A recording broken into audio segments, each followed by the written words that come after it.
O ddiwyn tad, yn ni'n gofyn i ti y byddwn ni yn debyg i'r rhai o'n ni wedi canu amdano, y gwir y ddolwyr y tad, mewn ysbryd a gwirionedd. Gwna ni felly gyda'n gilydd y prynhawn yma, gan sylweddoli y fraint sydd gyda ni, cael oedfa gyda'n gilydd, i thyddoli di ac i godi i fyny ein harglwydd Iesu Grist yn ein plith ni.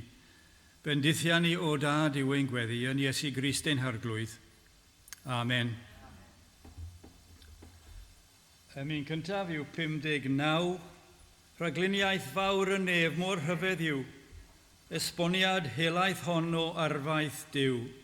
Mae'n gwylio trwch y llawr, mae'n trefnu lluoedd nef, cyflawna'r cwbl oll, o'i gyngor ef 59.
Cyn dod at y cywyddiadau, gewn ni roi cyfarchion caredig a llawen iawn wrthon ni'n eglwys yn Abertawe. Dyna beth oedd nhw wedi dweud fi am ddweud. Gyda chi cofiwch atoch chi gyd a gweddio drostoch chi fel eglwys fan yma, fel i chi thai'n gweddio amdano ni. Felly, diolch yn fawr am cael cyfle arall i ddod yn eich plith chi. Y cywyddiadau felly, wel, ar ôl y gwasanaeth, mae lluniaeth ysgafn, a cyfarfod gweddi y drydydd nos Iau, Chwefror Cynfyd. Oedfa nesaf, prawn Sul, am hanner awr 3. A dyna ni, felly y cwrdd gweddi gyda chi nos Iau. Gewn ni gwneud y casgliad na ar wrth y casgliad, gewn ni ganu ar yn eistedd 486 o Iesu mawr o Danian Bir i eiddill gwan mewn anial dir 486.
Ewch chi droi at darlleniad yn Efengyl Lyc yn benod 7 a dechrau'r darllen yn adnod 36.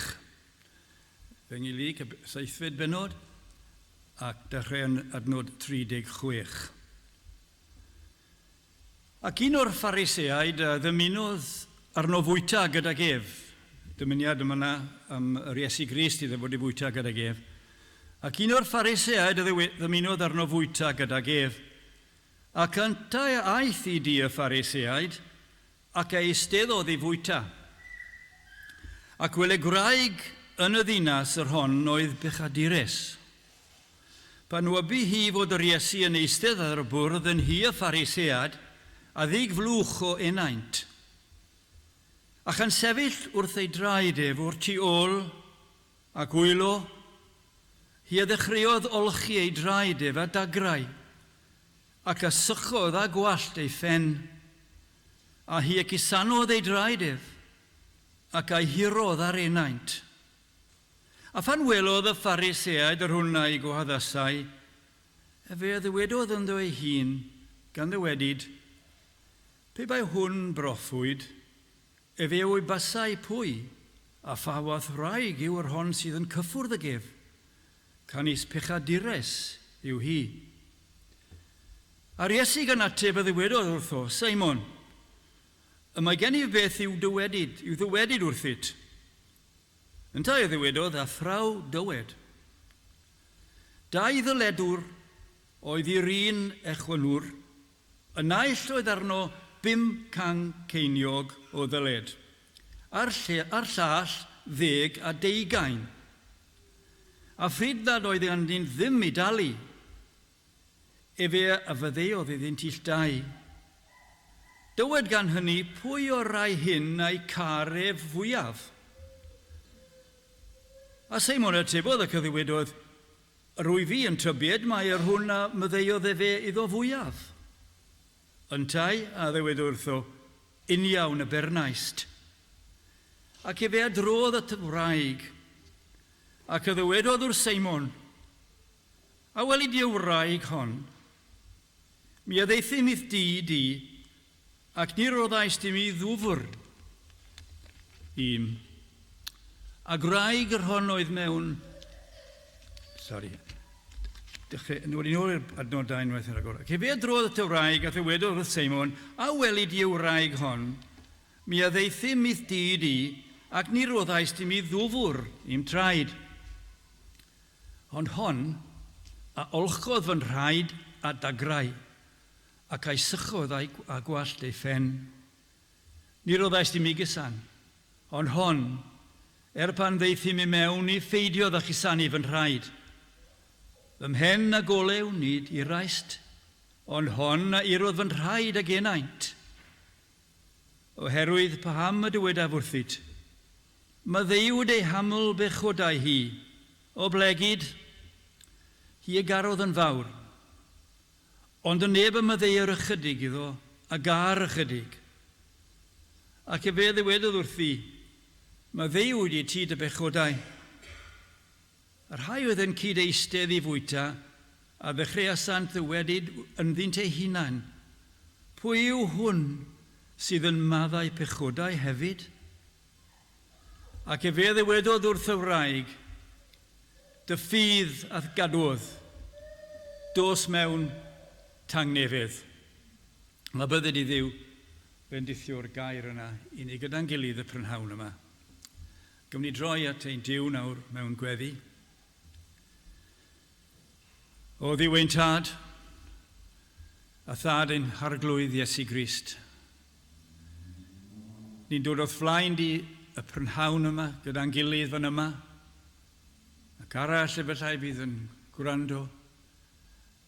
Ni'n dod o'th flaen di'n ymwybodol ar y cyntaf, bod ni'n dyfod o'th flaen di yn unig yn enw ac yn heiddiant ein harglwydd Iesu Grist.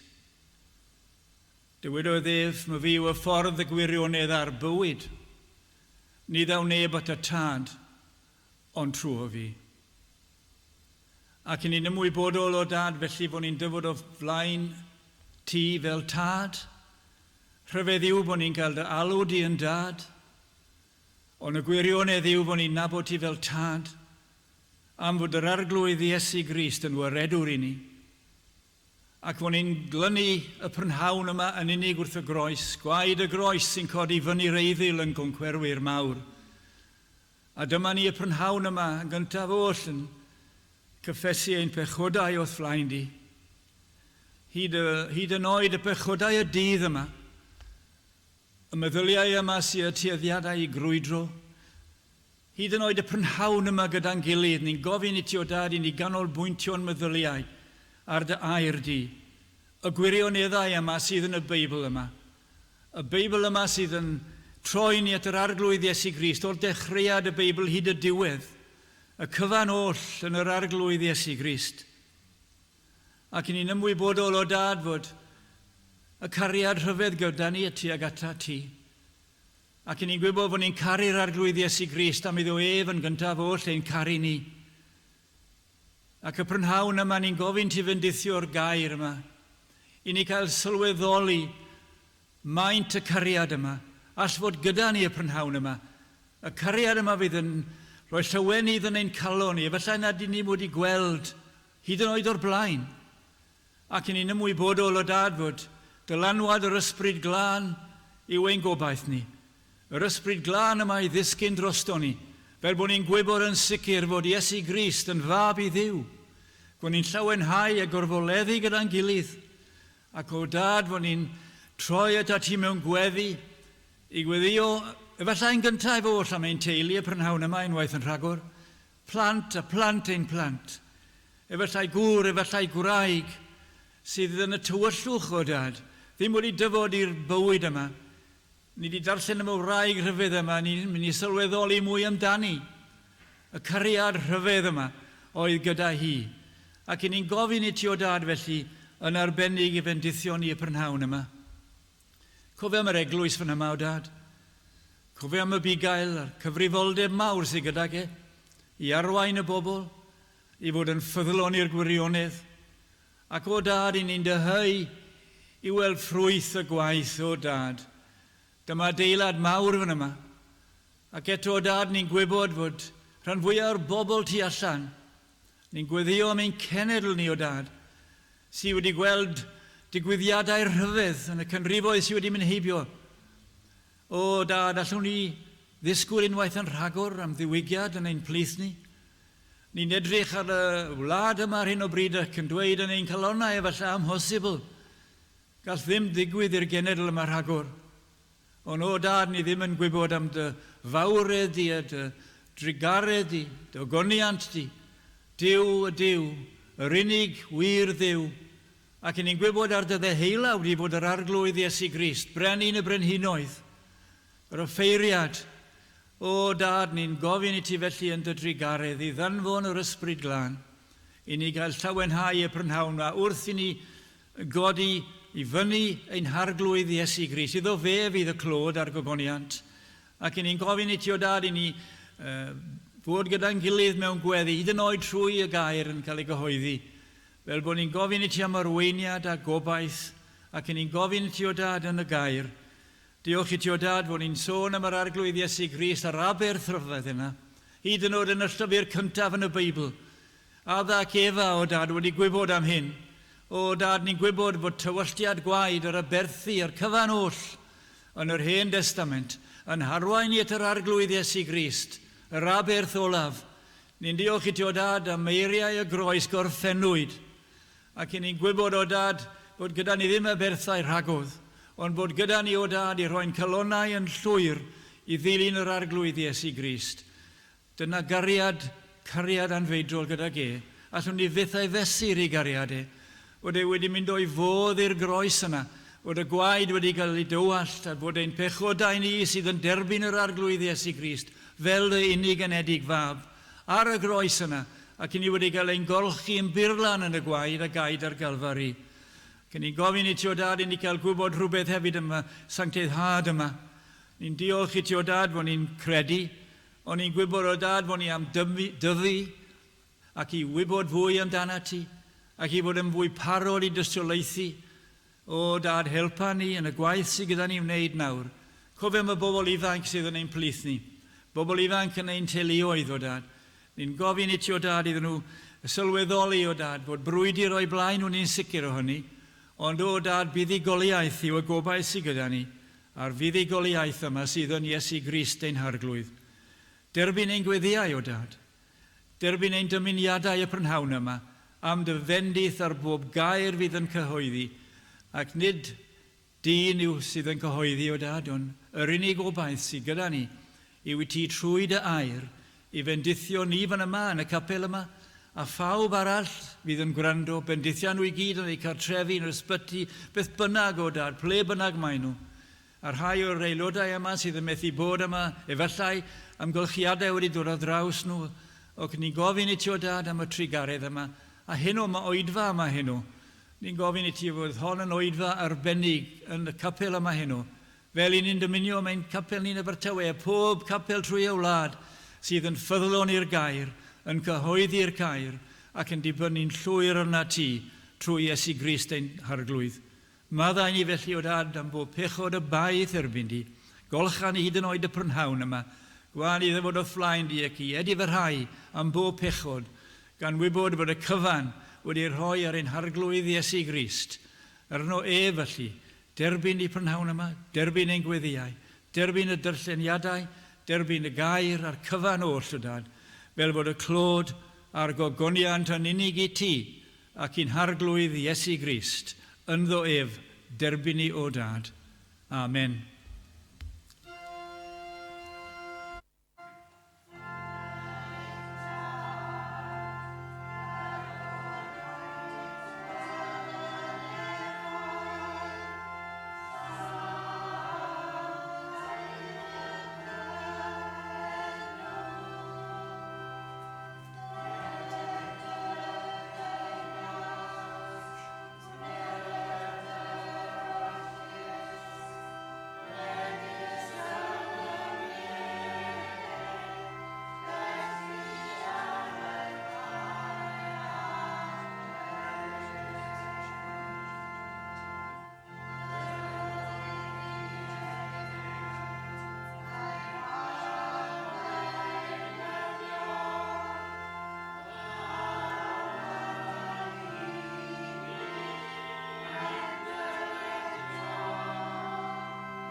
Cyn troi at y gair, felly gawn ni ganu ym 170. 170.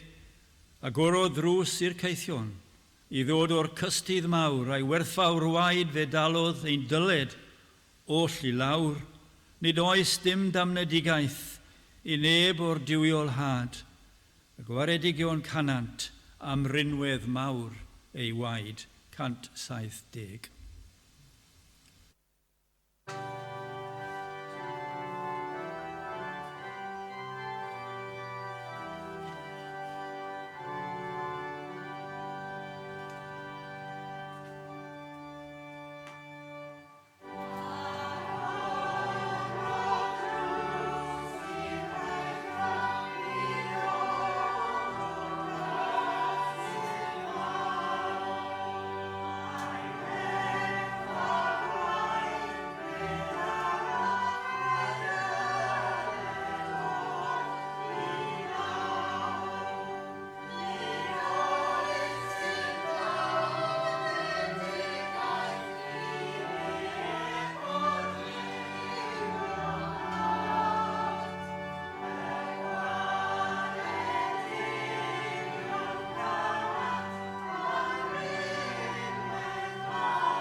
Y rhyfedd mae yr emyn yna ni wedi ganu gyda'n gilydd yn mewn ffordd yn canolbwyntio beth wi am roi o'ch blaen chi y prynhawn yma. A chi wedi canu yn y pennill cyntaf a'i werthfawr waed fe dalodd ein dyled oll. Nawr y gair dyled yma. Ac wedyn ni'n gweld y cariad rhyfedd yma. Does mesur ar ei cariad. Na therfyn iddo byth. Mae'n mofi'n lle i dostyrio. Mae'n hoffi trigarhau. Felly dyna'r pwyslais y prynhawn yma yw dyled a cariad. Ac wi am godi fel testyn y prynhawn yma adnod 39 o'r benod y ddarllenon ni, 7fed benod o'r Efengylig. Adnod 39. Pe bai hwn yn broffwyd, efe wybasau pwy a fath wraig sydd yn cyffwrdd y gef. Canis pechaduriaus yw hi. Dyna'r testyn felly, y wraig yma, y pechadures yw hi. Ni'n cael yn y darlleniad yma hanes o un Pharisead yn gwahodd yr arglwydd Iesu Grist i fwyta gyda gef. Ni'n gwybod ei enw fe, Seimon. Achos mae Iesu Grist yn ei enwi fe yn nes ymlaen yn y benod hynna. Ond na ddim sicrwydd pwy oedd e. Llawer o bobl wedi ymdrechu feddwl pwy falle hwn i fod, ond dwi'n credu bod neb yn sicr pwy oedd y person yma. A di hwnna ddim yn bwysig beth bynnag. Wedyn ceir hanes y wraig yma. Y wraig yma o'r ddinas yn torri ar draws y gymdeithas yma. Oedd e wedi galw pobl i gymdeithas iddo fe gael bwyd gyda nhw. Gael ei gwahodd yr arglwydd Iesu Grist wrth gwrs. Ond mae'r wraig yma fel sy'n torri ar draws y gymdeithas yma. Yr unig beth ni'n gwybod amdani hi yw hyn o ddiwedir gyda'r Phariseaid. Canis pechadures yw hi. Does dim eisiau mynd ar gôl beth bynnag oedd y pechod oedd yn sefyll allan yng ngwolwg y bobl yma. Dyw hwnna ddim yn bwysig chwaith. A wi am edrych ar y rhan yma o'r Beibl, y prynhawn yma. Drwy dynnu sylw at y Phariseaid, y wraig a'i adnabyddiaeth hi o'r arglwydd Iesu Grist. A hefyd ymateb Crist tuag at y ddau ohonyn nhw, tuag at y Phariseaid a tuag at y wraig arbennig yma. Penodau syml iawn, cariad y wraig. Caledrwydd y Phariseaid yr ail. A'r trydydd ymateb yr arglwydd Iesu Grist, fel o'n i'n dweud. Nawr, cariad y wraig felly. Rhyfedd hanes yw hon. Mae'n wraig arbennig. Ac wele gwraig yn y ddinas, yr hon oedd Bechadures. Pan wybu hi fod yr Iesu yn eistedd ar bwrdd yn hi y Phariseaid, a ddig flwch o enaint. Mae'n dod i fewn felly ar blwch o enaint yma gydau. Ni allai ddim ei rhwystro i chi'n gweld. Oedd na dipyn o berygl i ddod i fewn i'r gymdeithas yma, gyda'r Phariseaid. A hwn, chi'n gweld, oedd yn ddiwrnod pwysig i'r Phariseaid, mae'n siŵr, yn cael y fath berson ar arglwydd Iesu Grist, gydag e, yn ei gartre. Chi'n gweld, mae hanes mawr wedi mynd, chi'n mynd nôl yn Efengylig, yn y benod yma hyd yn oed. Gawn ni hanes am yr arglwydd Iesu Grist yn codi o farwolaeth unig ynedig fab i weddw yma nain. A'r marw ni'n darllen ag yfododd yn eistedd, ac a ddechreuodd lefaru. Yr arglwydd Iesu Grist wedi cyffwrdd yr allwr. Ac efe eroddes i'w fam, a ofn y ddaeth ar bawb. A hwyog yn y ddasant ddew, gan ddywedid proffwyd mawr, a gofododd yn ein plith. Ac ymwelodd Duw a'i bobl. A gwrandewch, a'r gair hwnnw aeth allan amdano trwy holl Jwdea, a thrwy gwbl o'r wlad oedd ei amgylch. Felly oedd y Crist yma yn ddyn pwysig iawn nawr. Felly bod fi'n bach yn angheg gyda'r Seimon fan yma. Ond Mae'n ddyn pwysig iddo ofyn i'w gartref ac i'w gael yn ei dŷ. Oedd e wedi dymuno cael yr arglwydd Iesu Grist i fwyta gydag e. Felly y wraig yma nawr, yr hon oedd bechadures. Mewn ffordd mae'n beth i ofnadwy ddweud am rywun, yn diwe. Hon yn arbennig yn bechadures. Gweld i fallai yn ddiobaith. A'r syndod mawr yw'r Seimon fan yma, y Pharisëiad, yw hyn. Oedd e wedi synnu fod yr arglwydd Iesu Grist ddim wedi danfon i ffwrdd. Fe ddylai'r Iesu yn ei feddwl oedd e'n teimlo bod o bob un ddylai'r Iesu wybod pwy oedd y wraig yma oedd yn bresennol. Pe bai hwn yn broffwyd medde fe'n ei feddwl. Bydde fe'n mynd dim byd gyda'r wraig ofnadw yma. Yn ei feddwl oedd e'n warthus fod hon wedi dod i fewn yn gyntaf oll. Efallai bod e'n ofni fod y wraig yma'n newid natur yr holl amser yma. Rwy ar y graff wael yr cyfan o'r. Oedd e di rhoi ddi, chi'n gweld, fel rhyw bechadures arbennig. A hi nawr wedi torri ar draws yr awylgylch yma. Beth wnaeth y wraig yma? Os oes rhywbeth yn mynd i roi challenge yn calonau ni prynhawn yma, mae ymddygiad y wraig yn siŵr o wneud e.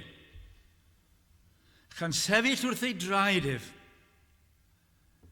wylo. Allwch chi ddychmygu, y dagrau yma'n llifo o'i llygadu. Digon o ddagrau i olchi ei draed Dagrau yma felly yn llifo. Mae'n golchi ei draed ar dagrau. A beth mae'n neud wedyn ni, sychu ei draed gyda'i gwallt. Gwallt hir efallai, fel sy'n gyda'r rhai dyddiau yma. Gwallt hir yma, sychu draed yr arglwydd Iesu Grist. Fwy nag hynny, yn cusanu ei draed Hiroedd ei draed meddyn nhw, yn y Beibl. Efea enaint. Yr ointment yma felly, ar ei thraed i anointed, golchi fe ar yr rhyfedd. Nawr, dyma'r challenge gyntaf, ynddo fe. Nghalon i a'ch calon chi. Beth yw ein ymhateb ni at y wraig yma? Felly, rhywbeth na fydden ni byth yn meddwl wneud chi wragedd. Penboeth efallai, selog iawn. Ffanatic efallai, dyn oed. Beth yw'n teimladau ni? Mewn ymgylchiad fy mi, dychmygwch chi fod chi'n mynd mewn i'r tŷ yma ac wylo ar draed yr arglwydd Iesu Grist, golchi ei draed a'r cyfan oll yma. Gobeithio i ryw raddau fod gyda ni beth bynnag. Edmygydd o'i awydd hi. Eith ystiolaeth o flaen yr holl, bwy bynnag oedd yn y Pharisëiad yma i gyd, dyma'n ystiolaeth hi. Dyma beth wi am wneud ar Iesu Grist.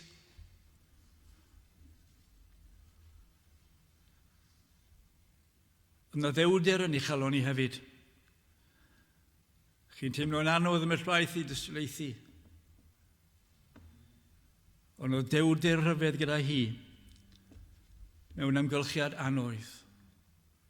Ddim byd allai rwystro'r wraig yma. Felly dyna hi, gwragedd sydd yma prynhawn yma. A diw'r challenge, ddim yw'r gwragedd yn unig wrth gwrs na, bod mae'n ei gyd. Beth yw ein cariad ni tuag at yr arglwydd Iesu Grist yma? Oedden ni'n cymaru ar dyfnder y bechadurhaes yma. Nawr, beth am y Pharisëiad? Wel, chi'n gweld yr arglwydd Iesu Grist yn amlwg yn gwybod ac fel mae'n gwybod amdano'n calonau ni, mae'n gwybod beth sy'n y galon yma prynhawn yma. Mae'n gwybod beth sy'n y meddyliau pob un ohonoch chi. Allwn ni ddim cuddio, chi'n gweld. Oedd yr arglwydd Iesu Grist yn gwybod yn iawn beth oedd yn mynd ymlaen yng nghalon Seimon, yr holl demladau yma oedd yn ei feddwl am y bechadurhaes yma. Ac mae'n dweud wrth y Seimon, yn adnod 40, Seimon, y gymai gynaf beth i ddywedid wrthyd.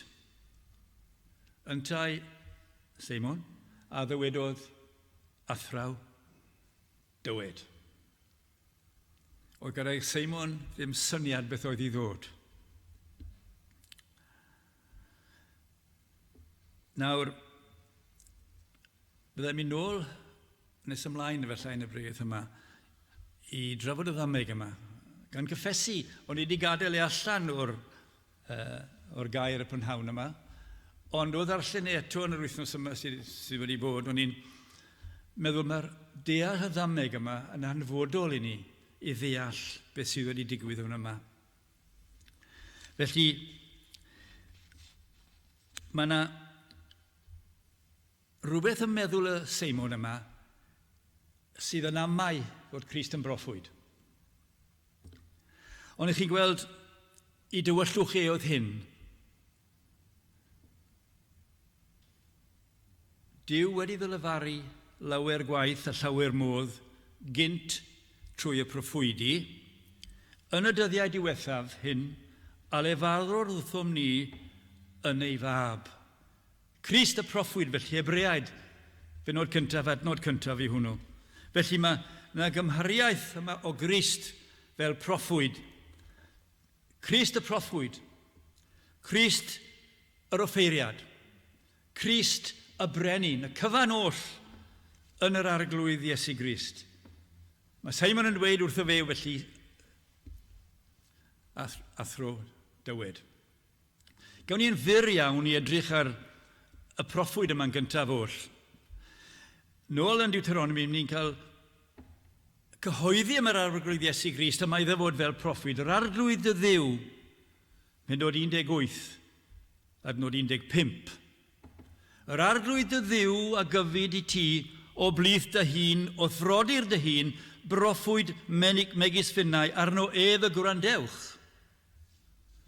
Codaf broffwyd i chi'n cael yr un gairiau eto yn adnod 18. Ac yn yr actau, ni'n dilyn hwnna. Llyfr actau yn y drydydd benod a'r seithfed benod. Ni'n cael hyn.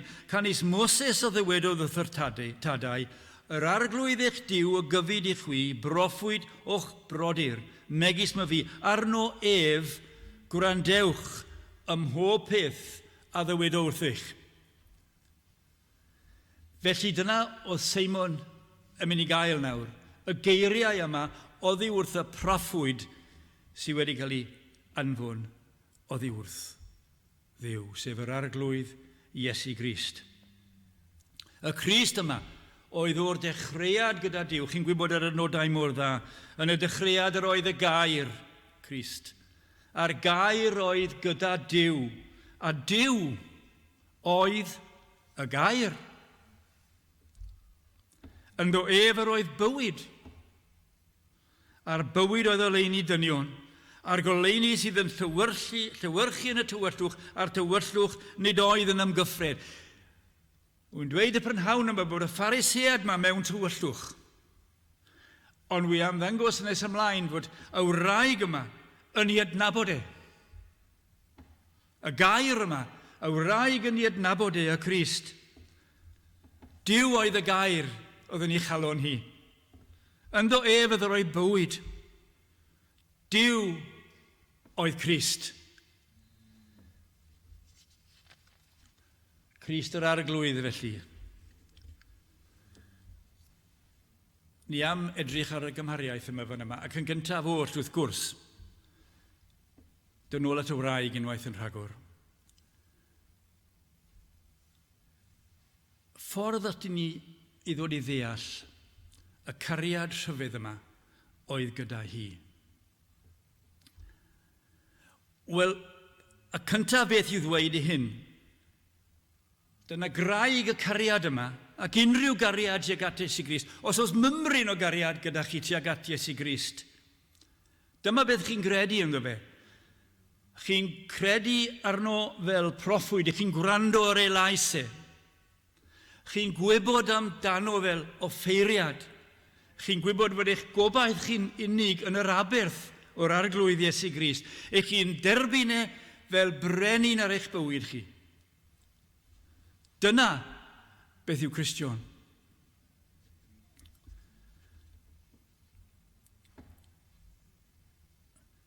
Chi'n gweld wrth feddwl am y proffwyd yma, yn adnod 47 o'r benod a ddarllenon ni, dyma eiriau'r arglwydd Iesu Grist amdani hi. Oherwydd paham y dywedaf wrthyd, mae ddeuwyd ei haml bechodau hi, o blegyd hi a garodd yn fawr. Mae yna berygl wrth darllen hwnna. Chi'n gweld,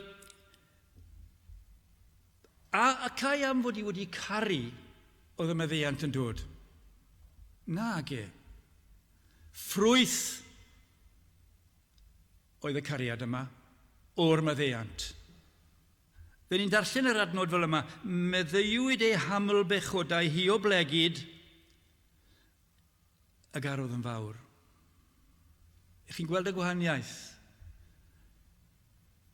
Dyn ni ddim yn dod at yr arglwydd Iesu Grist ar ein cariad o flaen. Nid os gyda ni ddim cariad naturiol, o gyda hithau ddim chwaith.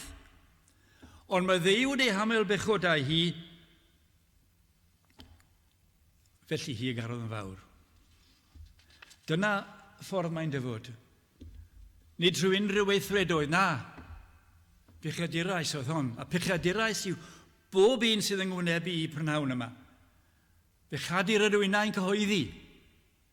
Pechaduriad efallai sydd yn gwrando arno ni mewn rhannau o'r wlad yma, prynhawn yma. Y cariad felly o'i gwybodaeth hi yn sicr am faddeuant ei fechodau hi. Pechadures rhyfedd yma. Oedd hi'n sicr o'r maddeuant yma. Mor sicr hi a garodd yn fawr. Yn ni'n darllen. Hi a garodd yn fawr.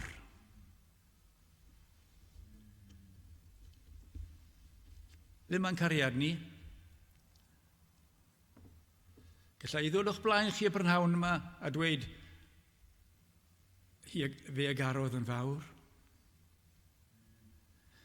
Gallwch chi fod yn ddweud y prynhawn o fel y wraig yma, y cyfan oll amdani hi. Rwy'n caru yn fawr. Wel, beth cyntaf sy'n rhaid ni sylweddoli yw hyn. Chi'n cofio'r geiriau yma'n cyntaf Ioan, y 4 benod? Yr ydym ni yn ei garu ef, am iddo ef yn gyntaf, ein caru ni. Yn hyn y mae cariad nid am i ni garu Duw, ond am iddo ef ein caru ni, ac anfon ei fab. Chi'n gweld? Ni'n caru'r arglwydd Iesu Grist am ei waith ef. Oedden ni'n sylweddoli yn glir beth wnaeth e, o'i fodd, i dywall i waed ar y groes ddifrifol yna. Yn hyn y mae cariad nid am i ni garu Duw. Mae rhaid i ni gofio hefyd cariad Duw yn anfon ei fab i fod yn iawn dros ein pechodau. A ninnau, a welsom, ac ydym yn tystiolaeth i ddarfod i'r tad ddarfod ei fab i fod yn iachawdwr i'r byd. Pwy bynnag a gyffeso fod Iesu yn fab Duw, y mae Duw yn aros ynddo ef ac yntau yn niw. Dyma hi y wraig yma yn cyffesu trwy'r ffrwyth amlwg yma o'r cariad, yn cyffesu fod Iesu yn fab i Dduw. Nawr, beth bynnag yw ein cryfder, os gymryd chi, ein cariad y prynhawn, pidwch a colli calon. Dyw ein cariad ni ddim ddylai fe fod, mae'n ansicr. Sancteiddhad sydd eisiau. Chi wedi dod i'r bywyd trwy gredu yn yr arglwydd Iesu Grist, ond mae eisiau y sancteiddhad yma i chi wybod fwy ac yn fwy ac yn fwy am y cariad rhyfedd yma. Dyna felly sydd yn bwysig yn y gair am y prynhawn yma. Gweld y maint o'r cariad sydd yn bosibl. Chi'n gweld, oedd y wraig yma yn adnabod Crist fel offeiriad. Canis cyflog, wel, mae adnod gyfarwydd. Canis cyflog pechod yw marwolaeth. Eithir dawn Duw yw bywyd tragwyddol trwy Iesu Grist ein harglwydd. Chi'n gweld oedd y wraig yma yn cyffesu ei phechodau. Allai ddweud hyn yn siŵr ac yn sicr y prynhawn yma, oedd y wraig yma yn gwybod ei fwy am ei pechodau na ddoedd Seimon yn feddwl am ei pechodau hi. Beth bynnag oedd y pechod allanol yma gyda'r wraig yma, na gyd oedd Seimon yn gwybod amdano. Ond oedd hi'n gwybod am fwy na na. A chithau y prynhawn yma, a fynnau gyda chi, chi'n gwybod yn fwy am y pechodau yma. Efallai bod gŵr Cristion a'i wraig yn Cristion. Mae'r gŵr yn gwybod fwy am ei bechodau efallai na mae hi'n gweld. A dyna le oedd hi. Oedd hi'n gwybod y cyfan oll. Na, falle dim y cyfan oll. Yr un oedd e'n gwybod y cyfan oll o amdani oedd yr arglwydd Iesu Grist. Beth bynnag oedd y pechod yma oedd y Phariseaid wedi gweld, oedd y Crist yn gwybod am hwnnw, ond dyna'r unig beth oedd y Seimon yn gweld oedd hwnna, beth allanol yma, ond oedd Crist yn gweld calon y wraig yma. Ei phechod allanol hi, a'r pechod mewnol yn y galon yma, y pechod yma sy'n eisiau difeirwch bob dydd. Oedd e'n gwybod.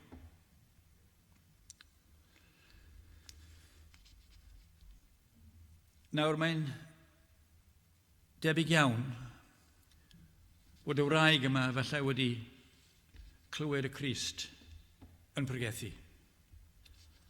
Mae eitha posibl achos chi'n cofio allwch chi edrych yn prynhawn yma nes ymlaen os mynwch chi. Mathew penod 11, adnod 28. Dyma eiriau'r arglwydd Iesu Grist. Dyma eiriau o gysur y prynhawn yma. Deiwch ata fi, bob ar sydd yn blinderog ac yn llwythog, a mi ysmwyddaf arnoch. Trowch nôl at y wraig, beth bynnag oedd y pechod yma. Oedd wedi cael ysmwythad yn y galon. Cymerwch fy iau arnoch a dysgwch gennyf, can i saddfwyn y dwydd. O'n i wedi canu hwnna yn yr emyn ganon ni, o'n i'n cyfeirio ato. Cymerwch fy iau arnoch a dysgwch gennyf can i saddfwyn y dwydd. Gostynegdig o galon, a chwiagewch o'r ffwysra i'ch eneidiau. Canis fy iau sydd esmwyth am baich sydd ysgafn. Os oedden ni'n gwrthod yr arglwydd Iesu Grist y prynhawn yma, di ddim yn gwybod dim am y geiriau arbennig yma. Esmwythaf arnoch, allwch chi ddim gwybod am ddim esmwythad tu allan i'r arglwydd Iesu Grist. Chi'n gweld y wraig yma trwy'r ras wedi deall, wedi gweld y goleuni yma sydd yn Grist. Gwaed Iesu Grist ei fabef sydd yn ein glynhau ni oddi wrth bob pechod. Oedd hi'n gwybod am hyn. Dyna pan ddaeth hi mewn a wylo geiriau dagrau o lyweni iddyn nhw. O flaen yr arglwydd Iesu Grist, fyr iawn oedd hi'n nabod e fel brenin. Oedd hi'n dod at y brenin mawr yma gyda'i dagrau. Wedi'r trwy ras yn ymroi i'w addewidion. O'r heddwch yma, o'n i wedi darllen amdano fan yna. Ac oedd hi'n barod i roi yn llwyr i'r arglwydd Iesu Grist.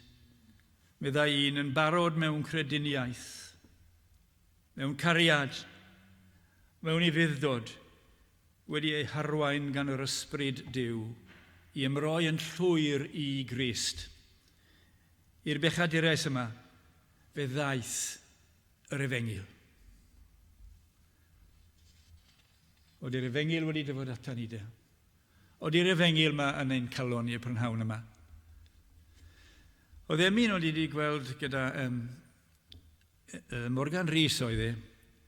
A dyma rhai o'r geiriau, mae'n eich llyfr chi, dwi'n sicr iawn beth yw'r rhif yn y llyfr. O gariad yn feidrol ei faint, fod llwch môr anheilwng yn cael y fath fraint, cael heddwch cydwybod a chlirio'r trwy'r gwaed a chorff y fwrwolaeth, sef pechod, dan draed.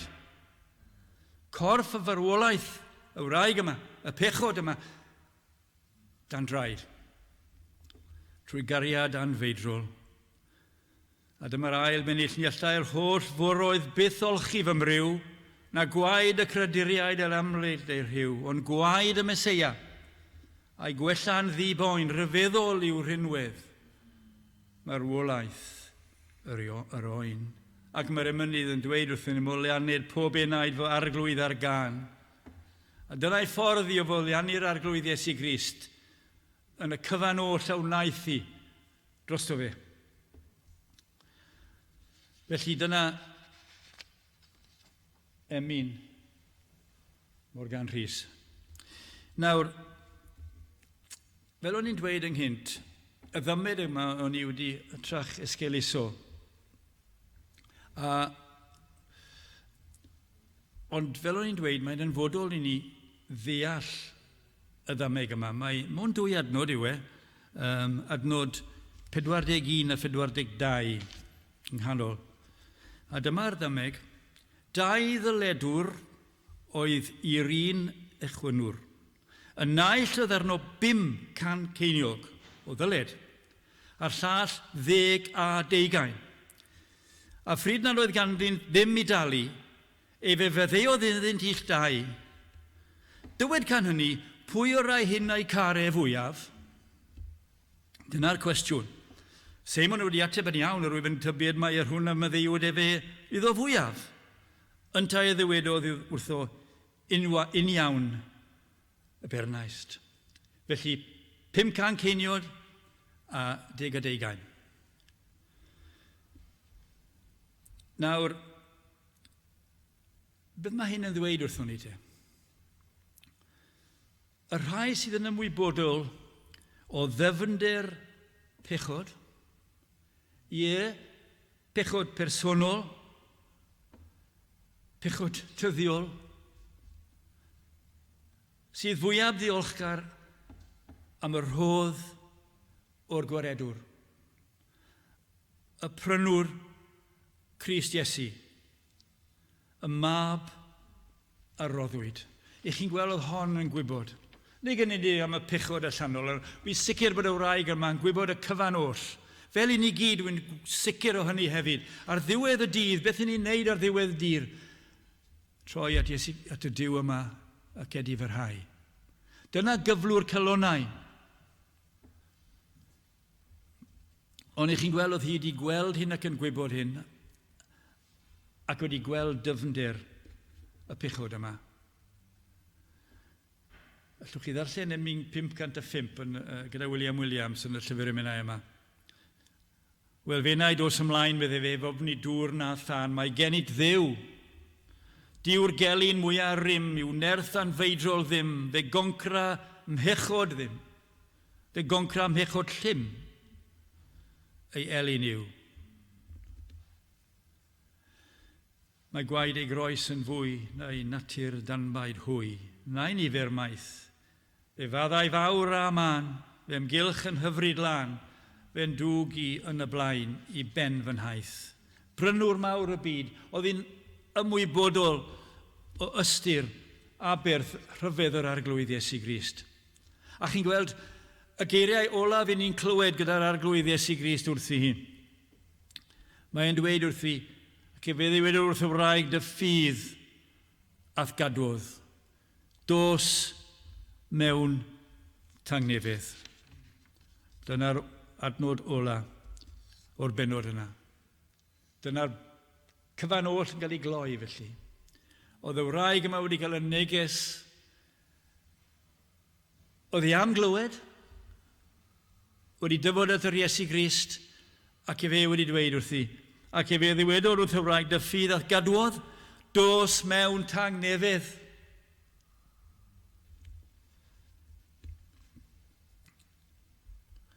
Oedd hi yn y bywyd. Ni'n dweud na yn y Gymraeg yn ddyn ni, ti yn y bywyd? Mi a groeshoelwyd gyda Christ, eithir byw y dwyf. Eto nid my fi ond Christ sydd yn byw ynof.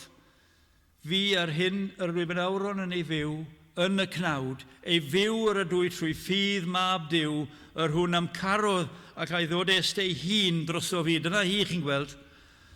Dy ffydd ath gadodd, dos mewn tangnefydd. Wel, beth yw ein syniad ni am y wraig yn awr? Darllenwch y seithfed bennod yna, eto. Nawr, beth sydd wedi digwydd felly i'r rhywun sydd yn ymwybodol o'r arglwydd Iesu Grist ac yn ystyried yn llwyr beth a ddigwyddodd yn y groeshoeliad yna. Beth oedd ystyr? Wel, mae hyn yn golygu i chi ddarllen Leviticus, penod 16. A dyma beth ddigwyddodd yn yr berthau rhyfedd yma. Fyr iawn felly, dim ond tynnu'ch sylw chi'n fyr iawn ar train. A chymeryd gan gynulleidfa meibion Israel 2 lwdyn gafr yn bech aberth. Sacrifice. 2 afr felly, bech aberth. 1 felly, fel aberth dros bechod. Yr aberth yma i fodloni berffaith gyfiawnder Duw. Dyna hi, yr aberth y gwaed. A beth am y llall? Wel, ni cael sôn am y llall fel bwch ddihangol. Chi'n gwybod yr hanes, pechodau wedi tywallt ar yr afr yma, a hithau wedi cael ei gosod allan. A hithau wedi mynd i'r anialwch. A chi'n gweld, dyna beth sydd yng nghalon y wraig yma. Oedd hi'n gwybod am aberth dros bechod. Ond hefyd oedd hi'n gwybod am y pechodau yma sydd wedi taflu i ffwrdd nawr ar yr anifail yma. Y bwch dihangol. Yn Saesneg, y scapegoat. Nawr, dyna chi ateb i'r cariad. Fel ni'n mynd i gael y cariad yma prynhawn yma, y sylweddoli gymaint beth sydd wedi digwydd yn yr aberth yng Nghrist, eich pechodau chi arno fe, ond eich pechodau chi hefyd ar yr anifail yma mewn ffordd wedi cael ei daflu i'r anialwch byth eto i ddod nôl ato chi.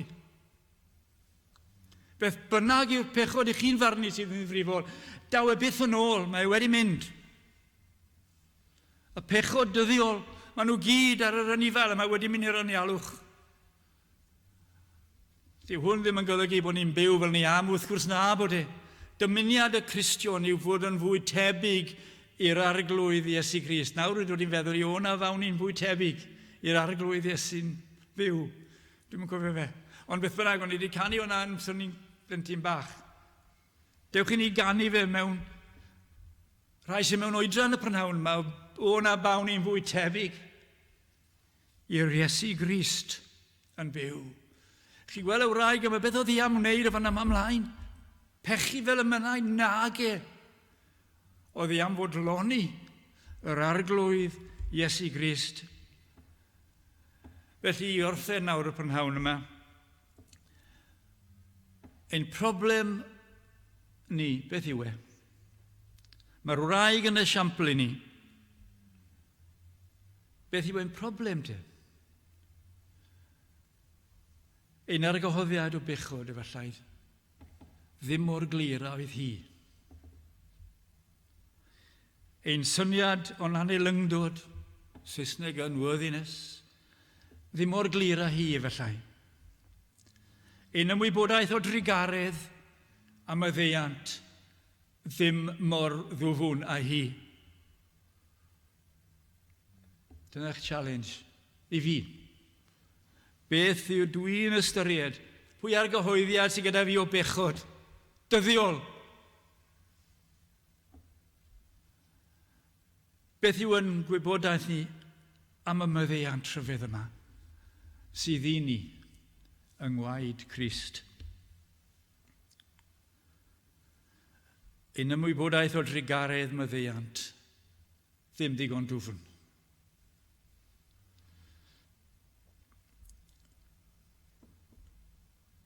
Beth allwn ni'n wneud e? Pwysigrwydd felly sydd gyda ni yw anelu, mae'n rhaid i fod yn wir, anelu at y cariad mawr yma. Gallwn ni byth a gwneud hyn trwy ein teimladau ein hunain, rhywbeth emosiynol, gallwn ni ddim gwneud yna. Fe allwn arwain ein meddyliau at yr arglwydd Iesu Grist.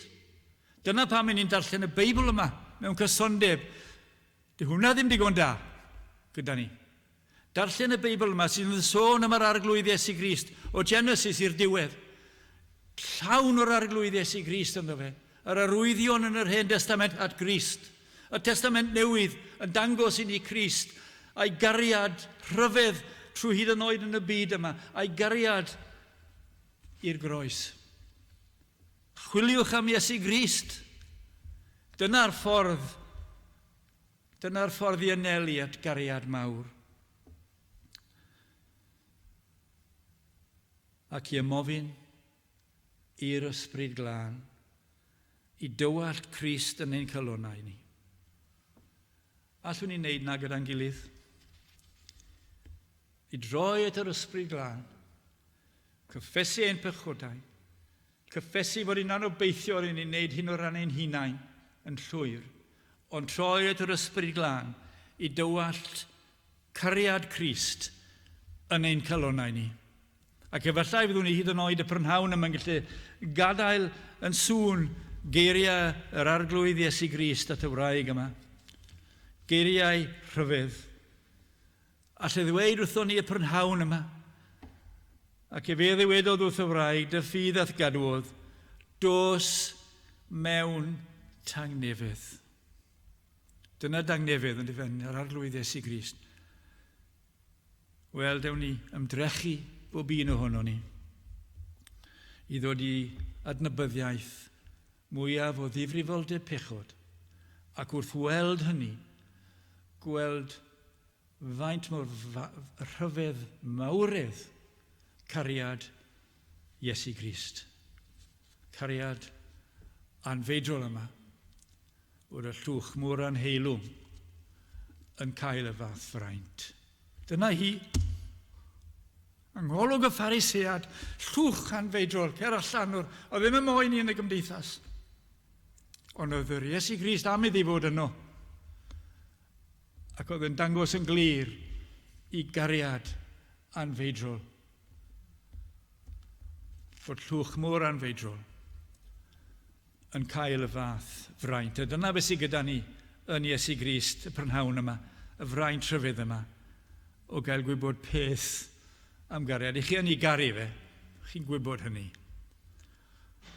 O am waith yr ysbryd glân, i ni gael fwy o'r cariad yma yn ein calonnau, a bydded y clod a'r gogoniant yn unig i'r arglwydd Iesu Grist, a Duw y Tad, y Mab y Tad, a'r ysbryd glân yn y cyfan oll. Bydded i Dduw fendithio y gair gyda'n gilydd y prynhawn yma. Wrth i ni nawr droi at yr emyn olaf 465. 465.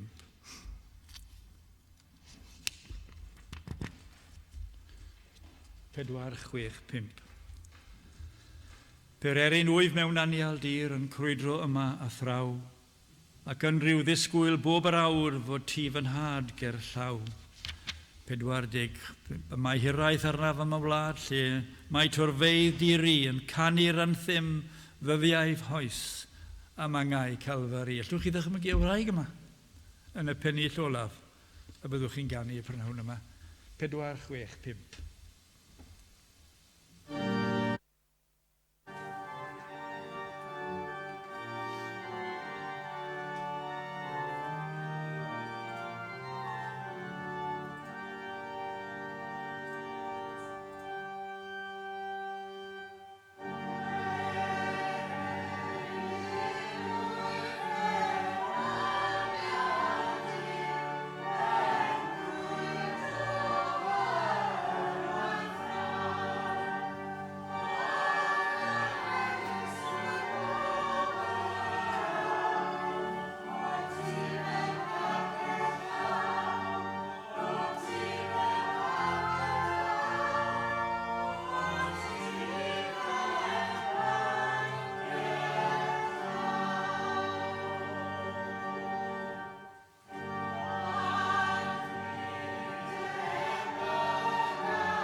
Ac yn awr bydde di ras ein harglwydd Iesu Grist a chariad Duw, a chymdeithas yr ysbryd glân aros gyda ni, o'r awr on, hyd yn oes oesoedd.